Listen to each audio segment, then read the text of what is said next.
Initialization of the natural disaster software. Your experience is now under our control. We hope you enjoy your journey into simulating your future. 2020 has been an apocalypse bingo, a science fiction, even without the pandemic. There have been fires, earthquakes, avalanches, wars, plus a market crash in March, an explosion in Beirut in August, and political unrest and incertitude all over the year. The Time magazine declared 2020 the worst year ever, drawing a red X over the year on its latest cover. And a witty Twitter user said if the year 2020 had been food, it would be an old spotty banana forgotten at the end of the fridge. I know that sounds bleak, and make no mistake, it is. Today, Aygen and I will look at the awful year of 2020 with its buzzwords, memorable personalities, and main events. Let's start our review of the year with words. Every year, 3 main English language dictionaries come up with the words of the year. These can be new words or words that have become widely used. For example, one of the big 3, Oxford Dictionary, has announced in 2013 that selfie was the word of the year. This year, predictably, Merriam-Webster declared pandemic as its top word, and Dictionary.com agreed its top word was also pandemic. Oxford Dictionary went slightly different. It chose quarantine instead. Yes, and the pandemic came with its own vocabulary. What were your favorite new words, Nazlan? Mine were all related to alcohol. Carantini, meaning a martini that you drink alone, locktail hour as opposed to the cocktail hour, or even staycation as opposed to a vacation. But my least favorite was zooming, particularly when it was used as a verb. I mean, like, do you want to zoom? No, I just want to crawl and die. I feel exactly the same about zooming. By the way, do you hear the rain outside? It's the same here. Yes, for our audience, we are actually taping from separate locations today. Yes, we are under quarantine. Coming back to the words, mine was procrastination, of course, even though it's not a new word or a creative combination of other words. But it's just right for this year. It's a word that I love in general, but cannot quite pronounce. As the time has become a loose concept for all of us, procrastination is the word this year. Since we are spending most of our time at home, whatever we intend to do, we end up doing something else. Let's say I want to work on something. Before I reach my computer, I clean the house, feed the cats and dogs, watch Netflix for a while, and then I look at the news, eat, wash up, have coffee, and then have another coffee. Or bake bread. Yes, bread recipes were among the most Googled words of the year. I'm not sure about Google, but I tend to think toilet paper, hand sanitizers, and face masks were also on the rise. Oh, they must have had unprecedented use in our daily language. On the other hand, some words seem to have dropped. We no longer say bless you when someone coughs. Instead, we give him a dirty, hostile, suspicious look. Yes, it's impossible not to miss our pre-COVID-19 innocence. Before, we were wishing well to each other, hugging, kissing, going out, mingling, partying. Those were the days. But now, if somebody coughs, we would be busy rushing to the bathroom to have a hot shower. You're right, we've lost our innocence.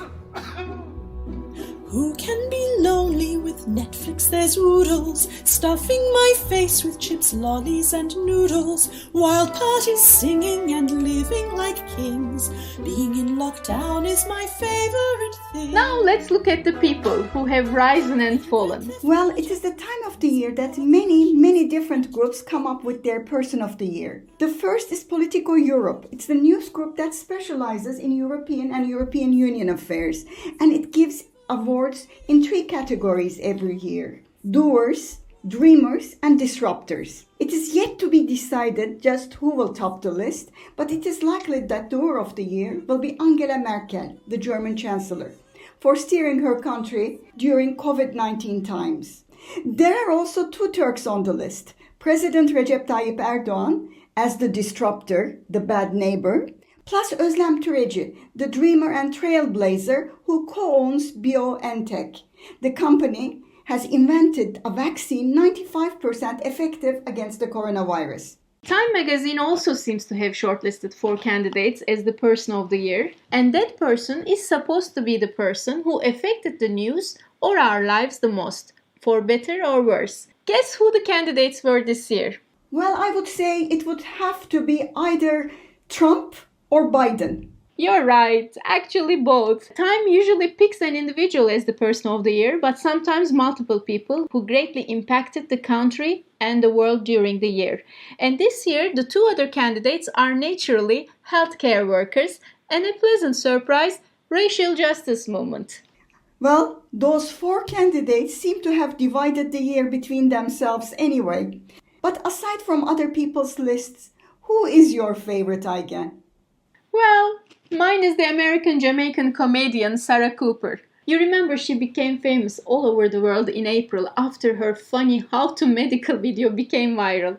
In that TikTok clip, she lip-syncs to Trump's infamous comments on disinfectant injection to treat coronavirus. Still, when I remember the video, I still laugh. After being viewed more than 20 million times, she had her own comedy show on Netflix. I like the way she captures the world. She is my person of the year. Who is yours? Mine is also a woman, Louise Gluck, the poet who received the Nobel Literature Award. She said her award was a tribute to the quiet, intimate voice in a shouting world. Oh, how beautiful. Let's go from people to events. Let's see what happened this year. Well, of course, the first thing that comes to mind is Black Lives Matter demonstrations. After George Floyd, a 46-year-old African-American, choked to death in the hands of the police, some 15 to 26 million people around the world took to the streets at the height of COVID-19. Continuing with the US, the presidential elections dominated the world agenda. Despite the predictions, Joe Biden of Democrats was named the 46th president of the US. There was a lot of joy and humor going around the election results. I especially liked one caricature of an outgoing Trump.